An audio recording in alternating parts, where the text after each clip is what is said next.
দেখাও দেখাও ভিডিও করতে দেখো। তোমরা কেমন আছো? আশা করি খুব ভালো আছো। আমরা তিনজনে যাচ্ছি কোথায় ভূতনাথ। দেখতে পাচ্ছ যে আমি আর দিদিভাই বেরিয়ে পড়েছি হচ্ছে পুজো দিতে। এটা হচ্ছে শ্রাবণ মাসের তৃতীয় সোমবার বেরিয়েছিলাম। এখানে দেখো টিকিট কাউন্টারে লাইন দিয়েছি, খুবই ভিড় হয়েছিল, তার মধ্যেও অনেকটা হালকা ছিল তৃতীয় সোমবার। কিন্তু চতুর্থ সোমবার এত ভিড় ছিল, মানে কি বলবো, মানে কালকে যে সোমবারটা গেল আজকে আমি এডিট করছি। আর একটা যাকে দেখলে ভিডিও কলে ওটাও কিন্তু আমার আর এক ননদ। তো যাই হোক, ওখানে বললাম না, ওই জন্য তোমাদেরকে এখন বললাম। আর এখানে আমরা লঞ্চও এসেও গেছিলো, লঞ্চে উঠেও গেলাম। তো লঞ্চে করে আমরা গঙ্গা পার হয়ে যাব হচ্ছে ভূতনাথ।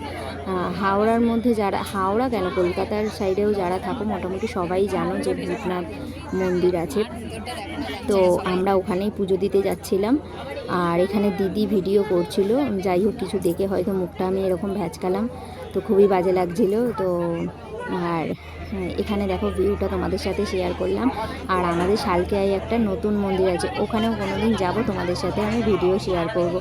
ওখানেরই এই যে বড় যে শিব ঠাকুরটা তোমাদের সাথে দেখাচ্ছিলাম। তারপরে এখানে আমরা চলে এসেছিলাম গঙ্গায়, গঙ্গার থেকে জল তুলে নিয়ে তারপরে আমরা ওখান থেকে ঘটি নিয়ে গেছিলাম ফুল মালা কিনে হচ্ছে যে বাবার মাথায় জল ঢালতে। দেখতেই পাবে এখানে তোমরা, এই দেখো। আর আশা করি আমার রিলসটাও তোমরা দেখেছো যে আমি এখানে জল তুলেছিলাম, জল তুলে নিয়ে তারপরে যাচ্ছিলাম। আর এখানে কিন্তু সেদিনকে আমি আর দিদি দুজনেই গেছিলাম। আর কালকে যে গেছিলাম, কালকে কিন্তু ভিডিও করার একদম সুযোগ পাইনি। কালকে কিন্তু মেয়েগুলোকে নিয়ে গেছিলাম, কিন্তু এত যে বোকামির কাজ করেছি, সামনের সপ্তাহতেই যদি ওদেরকে নিয়ে যেতাম অনেকটা ভালো কাজ করতাম।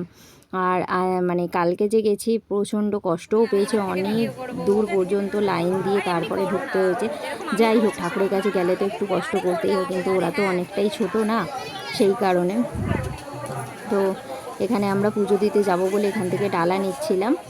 আর দেখো, আর দেখতেই পাচ্ছ কতটা ভিড়, মানে মানুষের খালি মাথায় দেখতে পাবে তোমরা। আর খুবই সুন্দর চারিদিকটা সাজানো। এইখানে আমাদের সমস্ত কিছু রেডি করছিল।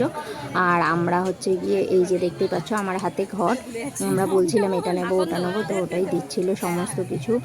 আর তারপরে আমরা পুজোর দিকে এগিয়ে যাব। যাই হোক, এইখানে এই দিদির সাথেই আমি যাচ্ছি গিয়ে 2 বছর, আগের বছরে তোমাদের দাদাভাই গেছিলো, কিন্তু এই বছরে হাঁটতে পারবে না বলে সত্যি কথা বলতে যায়নি। তো ভগবান চাইলে নিশ্চয়ই ও সামনের বছর যাবে হেঁটে হেঁটে। এতটা হাঁটাও ওর পক্ষে খুবই কষ্টকর, যারা জানো তারা তো জানোই, আর যারা না জানো তাদেরকেই বললাম। তো অনেকই কষ্টকর এতটা হাঁটাও। যাই হোক, কালকে মেয়েটা হেঁটেছিল। এখানেই হচ্ছে মন্দিরটা, দেখতেই পাচ্ছ লাইনে যাচ্ছে। আর লাইনটা যে কত দূর পর্যন্ত, তোমাদের যদি পুরো ভিডিওটা শেয়ার করতে পারতাম তোমরা হয়তো দেখতেই চাইতে না, সেই কারণে পুরো ভিডিওটা শেয়ার করলাম না। তো যতটুকু পেরেছি ততটুকুই করেছি, কাটছাট করে করলাম। আর তোমরা কে কে শ্রাবণ মাসের সোমবার করেছো অবশ্যই কমেন্ট করে জানিও। আর এখান দিয়েও দেখো প্যাঁচ প্যাঁচ করে ঘুরে ঘুরে ঘুরে ঘুরে তারপর অ্যাটলিস্ট মন্দিরে আসতে পারবে। ওইখানটা গিয়ে দেখালাম, ওখানটা দিয়ে ঘিরে দিয়েছে, বাবার মূর্তি পর্যন্ত দেখাতে পারলাম না তোমাদেরকে, খুবই দুঃখিত। এটা হচ্ছে বাইরেটা, দেখো বাইরে দিয়ে পুরো ব্যারিকেড দিয়ে দৌড়িয়ে দৌড়িয়ে মানুষ যাচ্ছে। আর ওই দেখো দেখানোর চেষ্টা করলাম কিন্তু দেখাতে পারলাম না। দিদি এখানে কিনছিল হচ্ছে একটা শিবলিঙ্গ, সাপ থাকে না যে, ওই সাপ ত্রিশূল এইগুলো কিনছিল, শিবলিঙ্গটা আছে তো ওগুলো নেই, দিদি কিনেও নিয়েছে। আর এখানে দেখো খুব সুন্দর একটা বরফ দিয়ে সাজিয়েছিল আমাদের শালকিয়াতে, লঞ্চ থেকে পার হয়ে নেমে এসেই এখানে। চলো তাহলে, কেমন লাগলো তোমাদের ভিডিওটা অবশ্যই কিন্তু জানিও। তারপরে কিন্তু আসার সময় আমরা আইসক্রিমও খেয়ে নিয়েছিলাম, প্রচণ্ড তেষ্টা পাচ্ছিলো, ঠান্ডা জলও খেয়েছি। তো আজকের মতো ভিডিওটা এখানেই শেষ করলাম। বা যদি ভালো লেগে থাকে তাহলে তোমরা লাইক করো।